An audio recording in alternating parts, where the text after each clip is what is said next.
Hope everybody had a great Thanksgiving. Welcome to the December update of the Willoughby New Haven line. I've got a few things to show you, added some track, and I've got a small little demonstration on how I do some ballasting around the railroad, so stick around.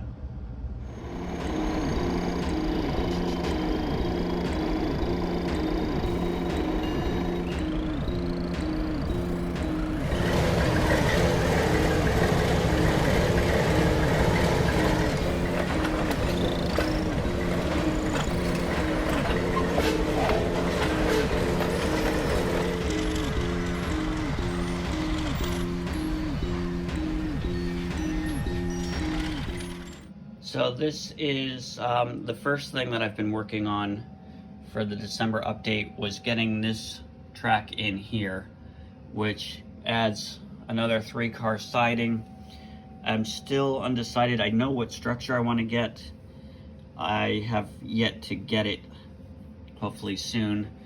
And once I get the structure, and I made templates for the various buildings, it's the Greatland Sugar Factory, or whatever it's called, from Walders, and it basically has 3 pieces, plus I think a smokestack or a chimney stack. So this would be the main building footprint, and it's just barely fits on this section here.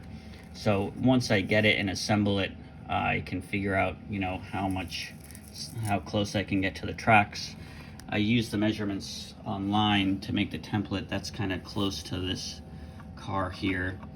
Sometimes the Walders dimensions include like a base or some kind of thing that you can kind of modify and whatnot. So the actual footprint, I'm not 100% until I get it, but I will figure that out when that occurs. And there's another little piece here. There's the something that is like a track insert for hoppers for I can't think, I'm drawing a blank, I think Beats or something, which I probably will not use. I will probably kit bash or use the parts for something else. And then there's another kind of section. So I've got a few structures that I can kind of play around with this, but I wanted this extra track in here. It just adds another siding, a little bit of storage for cars that can then go back westbound. And yeah, so that was kind of a major project that I've been working on since probably the end of the last update. So I purchased this Pico number 5 and put that in, and then laid the track out. I used all kind of scraps that I had left. I probably should have bought one piece of flex track and made it nice, but it's just a siding and it's not too bad. You can see where I've added the joiners and things. So that's that. This is pretty much all the track that's going to be in the layout. And I've been also working on a bunch of little scraps and things for the various industries over in this area. So I've been working on, I haven't finished them. I need to figure out a way to tie them down, but I resurrected this flat car and worked on some sheet metal loads and some scraps. The metal, corrugated metal there is actually siding from this, not this structure here that was scratch built. So that's that. And then there's some, rusted sheet metal scraps along the side. So it's starting to make this look like it's a functioning industry and not just a building on the side of a track. And then that's the WV Whipple equipment and parts. And then over here for the Finchley machine parts, both named after different Twilight Zone episode characters, there's some scrap metal here. I need to do something with that big pipe behind there and add some shrubs. This is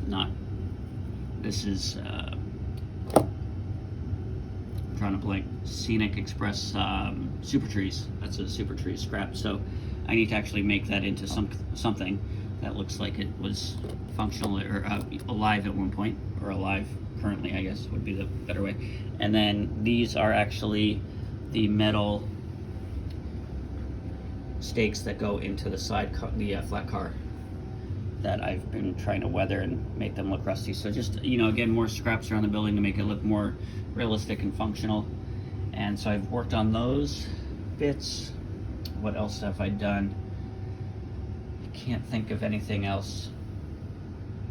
My main time investment has been on getting that track laid in and figuring out how that's going to work out. And then obviously the ballasting of everything, which I will show after this. So this is just a quick shot before we get into the ballasting, but this is just a quick shot of how things look with the structure that I had been working on, the Front Street warehouse, I think, from Walders, which I'm pretty pleased with. I haven't put the windows in or done any other details since the last update. I don't think.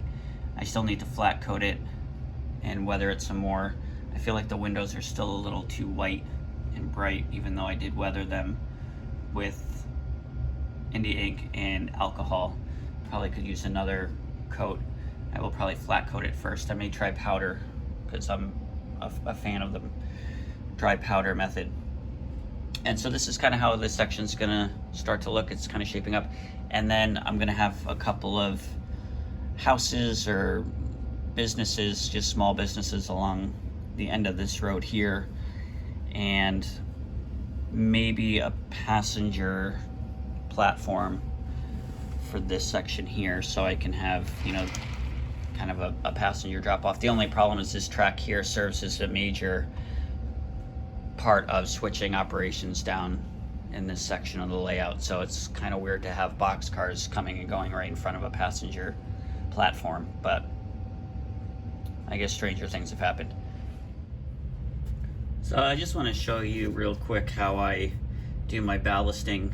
I've gotten up to about this section here is glued and dried, and all of this is loose.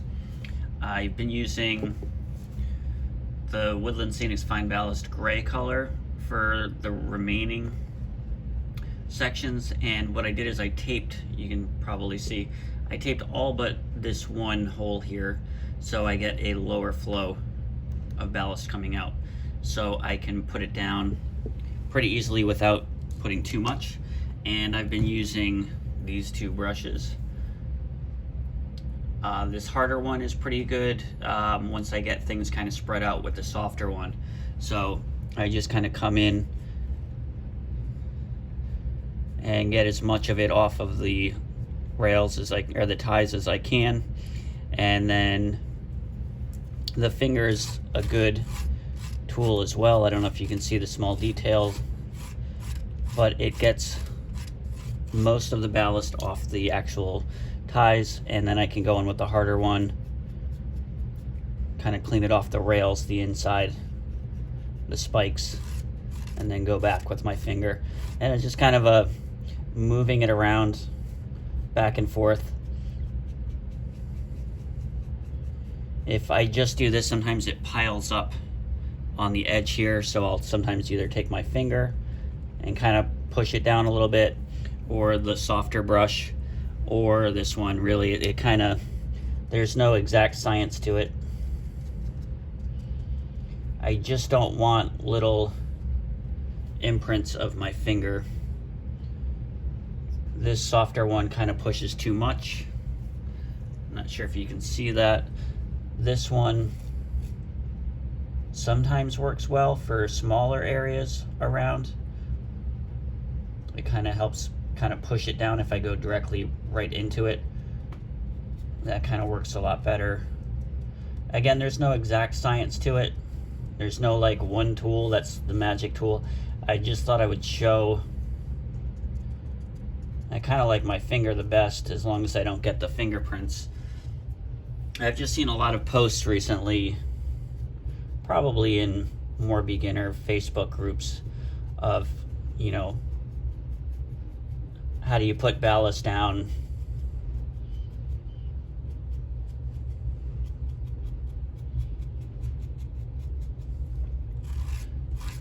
People using the ballast spreader. I never invested in one. I kind of like to just do it by hand. And then there's going to be a certain amount still left once it gets glued down, and you can go back and scrape it, brush it. There's a bunch of different things that I've done in the past. It sometimes will take, because I painted the rails and the ties with acrylic. I know a lot of people use Rust-Oleum, like the camouflage brown. That's great. I cannot spray paint inside of my house. It'll drive everybody in here crazy. So I use my airbrush and acrylic for odor control. But what happens, because the acrylic doesn't fully bond as well, when you scrape the ties, sometimes you pull the paint off or scrape the paint off. And I actually don't mind that, because it leaves kind of a shine behind, which to me looks usually generally darker, and so it kind of looks like, you know, shiny oil. So it's kind of a happy accident, to quote Bob Ross. But that's pretty much it. And then I use, I have a spray, which I use for alcohol, 70%. And then I have, I forget what mixture, it's probably 1 parts water, 3 parts glue, or 1 parts water, 2 parts glue. And I use Mod Podge Matte, because that seems to be kind of the industry standard for gluing turf. It doesn't leave any residue, it dries flat without shine, and there's just no shine in it, and there's no white residue that you'll sometimes get if you use Elmer's. It's pretty similar, but I think from what I hear most people prefer, and what I've preferred over the years, is to use Mod Podge. So that's actually pretty good. I'll probably, I think if you use more of the wider part of your hand, almost your fingers, it's okay. If it's not perfect, it's fine. It's something that, you know, is human laid down, so it's not going to be perfect anyways, because humans put it down in real life. So I think I'm pretty pleased with that. I'm trying to ration. I've only got a tiny bit left. I've got this last section. If I move the camera over, I've got this little bit of section, which I probably have just enough of, and then I've got 2 of my turnouts. I've got this turnout, and then my camera's on a tripod here. I've got the turnout at the back there that ends right at the boxcar. So I've just got that little bit left. I will probably leave, I'm not sure. I'll probably leave what I have left for the turnouts, and then maybe I'll just dirt the rest of that if I don't have enough. But that'll be in the rest of the update probably. But I just wanted to show you a little how-to. Make sure that I always make sure I fully mist the ballast down, and then I apply the glue with an eyedropper and make sure I get it fully saturated. It's always a little disconcerting because I just use a little eyedropper. It always is a little disconcerting because you fully saturate it. You want to make sure you fully saturate the ballast with the glue, and it looks very wet, very white, very like it's not going to dry well. But it always dries a little bit darker than it starts, and much, much better than it looks when it's wet. So that's my little how-to. Okay, so this is a quick follow-up on the ballast that I laid down yesterday. It looks pretty good. I need to clean some of the rails and ties off. As you can see, there's quite a bit on there. It's not bad. I could probably leave it for the most part, but I will probably clean things up a little bit. It's one of those things that I kind of do a little at a time when I'm thinking of it. Sometimes you can just use your fingernail, which I don't really have. I haven't found a tool that I super love for this. Usually I just use the back of an X-Acto. Some parts are worse than others. Like that's pretty bad right there. But the turnouts came out good.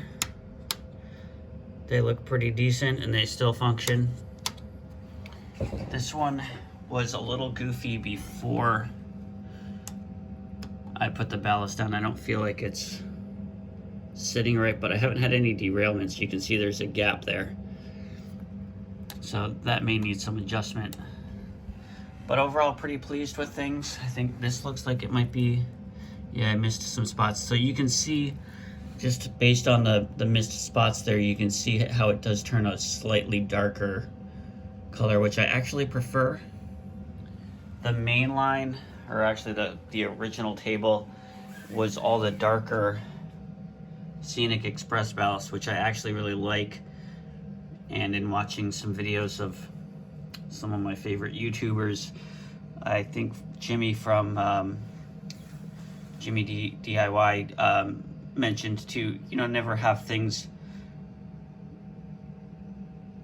the same throughout your entire layout, just because the real world doesn't work that way. So that kind of inspired me to try, or be comfortable with trying a different ballast color out. And I switched to the Woodland Scenics, which is the lighter, so you can see where it transitions here. Not sure if I fully like that, but again, things are not perfect in the real world, because like I mentioned in the last section, that people put this stuff down. So this looks like it might be a little loose too. Yeah, so it's actually kind of convenient that it turns slightly darker, although this looks lighter and that's glued down. But it's almost convenient that it turns slightly darker once you glue it down, so you can kind of see areas that you missed. I'm almost always missing spots. Generally it's probably on the edges. You can see a few spots there, so that's just going to take some misting. If I were to vacuum it, which I usually do, I dry vac everything, or shop vac everything after, to kind of clean things up, especially once I start cleaning the ties and rails off. It would just take that up, and I've sometimes missed spots in between, and then that's kind of a pain when you have to kind of go back in on the rails. On the sides, though, you could throw in turf or shrubs or static grass or something to kind of disguise that, and that's what I'll do eventually anyways in spots. So that's it, quick little update.